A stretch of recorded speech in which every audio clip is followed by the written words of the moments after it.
بسم اللہ الرحمن الرحیم۔ شروع اللہ کے نام سے جو بڑا مہربان نہایت رحم کرنے والا ہے۔ محترم ناظرین و سامعین، السلام علیکم۔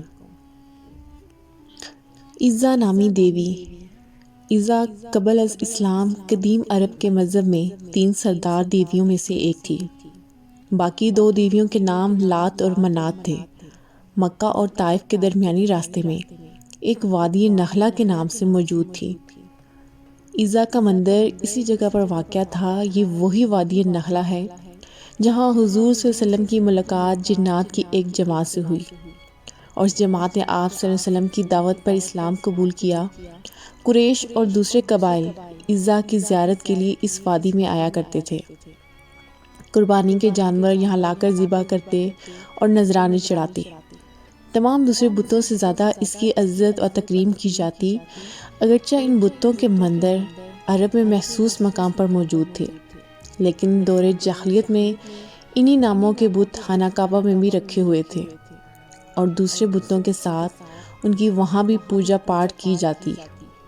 روایتوں میں موجود ہے کہ عزا ایک شیطانی عورت تھی جس کا قیام وادی نخلا میں موجود 3 جو کے درختوں پر تھا، اور یہی شیطانی قوت اس بت میں سے آوازیں نکالتی جسے عرب قبائل سنا کرتے اور اس کی تعظیم بجا لاتے، یہاں تک کہ اللہ پاک نے حضرت محمد صلی اللہ علیہ وسلم کو مابعوث کیا۔ آپ صلی اللہ علیہ وسلم نے بتوں کو معیوب قرار دیا اور عربوں کو ان کی پوجا کرنے سے منع فرمایا۔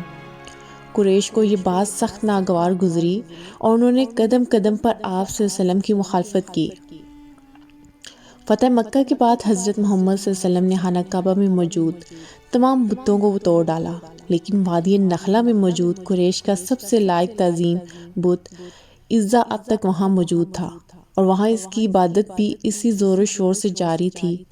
چنانچہ عزا کے بت کو توڑنے کی غرض سے آپ صلی اللہ علیہ وسلم نے حضرت خالد بن ولید رضی اللہ تعالیٰ عنہ کو منتخب فرمایا اور 30 سواروں کے ہمراہ آپ کو وادی نخلا کی طرف روانہ کیا۔ ناظرین، یہ وہی خالد بن ولید ہیں کہ جنہیں اسلام کا سب سے بڑا سپہ سالار تسلیم کیا جاتا ہے۔ حضرت خالد بن ولید رضی اللہ عنہ نے 125 کے قریب جنگوں میں حصہ لیا، اور آپ نے کسی ایک جنگ میں بھی شکست کا سامنا نہ کیا۔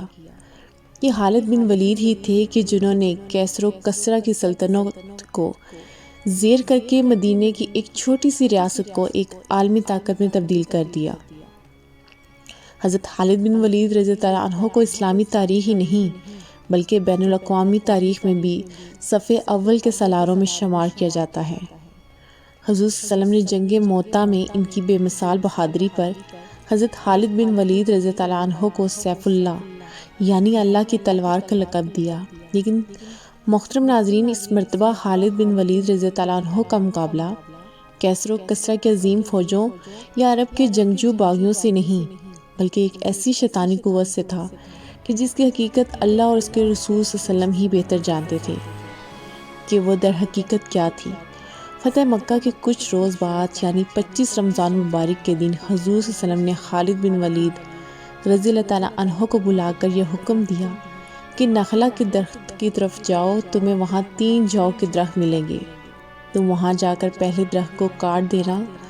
جاؤ اور خود روا اگنے والا پودا ہے جسے انگلش میں ٹیمبرس کہا جاتا ہے۔ چنانچہ حضرت خالد بن ولید رضی اللہ عنہ آپ صلی اللہ علیہ وسلم کے حکم پر وادی نخلا کی جانب روانہ ہوئے اور وہاں موجود پہلے جو کے درخت کو کاٹ ڈالا۔ یہ عمل انجام دینے کے بعد جب آپ واپس آئے تو حضور صلی اللہ علیہ وسلم نے آپ سے پوچھا، کیا تجھے وہاں کچھ دکھائی دیا؟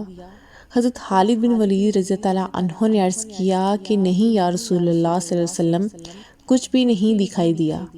اس پر آپ صلی اللہ علیہ وسلم نے فرمایا کہ واپس جاؤ اور دوسرے درخت کو بھی کاٹ دو۔ چنانچہ خالد بن ولید رضی اللہ عنہ اسے کاٹ کر پھر سے نبی کریم صلی اللہ علیہ وسلم کی بارگاہ میں حاضر ہوئے۔ آپ صلی اللہ علیہ وسلم نے پھر سے وہی سوال کیا کہ کیا تم نے وہاں کچھ دیکھا؟ حضرت خالد بن ولید رضی اللہ عنہ نے عرض کیا کہ یا رسول اللہ صلی اللہ علیہ وسلم، میں نے کچھ نہیں دیکھا۔ اب آپ صلی اللہ علیہ وسلم نے فرمایا کہ واپس جاؤ اور تیسرے درخت کو بھی کاٹ دو۔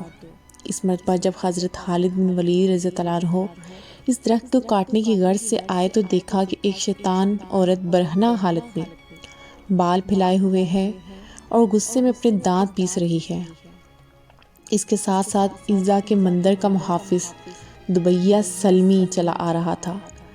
دبیہ نے حضرت خالد بن ولید رضی اللہ عنہ کو دیکھا تو زور سے چلا کر کہا، اے عزا، خالد پر زور سے حملہ کرو اور پیچھے نہ ہٹو، اوڑھنی اتار ڈالو، کیونکہ اگر آج تم نے خالد کو قتل نہ کیا تو ذلت کی مستحق ہو جاؤ گی۔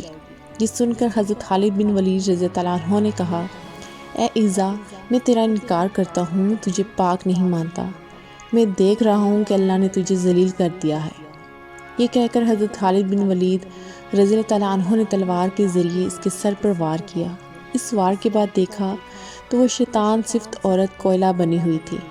پھر حضرت خالد بن ولید رضی اللہ عنہ نے اس طرح کو کاٹا اور مندر کے محافظ کو بھی قتل کر دیا۔ اس کے بعد نبی اکرم صلی اللہ علیہ وسلم کی بارگاہ میں حاضر ہو کر یہ سارا قصہ سنایا۔ حضور صلی اللہ علیہ وسلم نے فرمایا کہ یہ عزا تھی، اب آئندہ عربوں میں کوئی عزا نہ ہوگی اور نہ ہی اس کی عبادت کی جائے گی۔ وہ دن تھا اور آج کا دن ہے کہ عربوں کے نزدیک سب سے زیادہ تعظیم کے لائق مانی جانے والی دیوی کا کوئی نام لیوا تک نہ رہا۔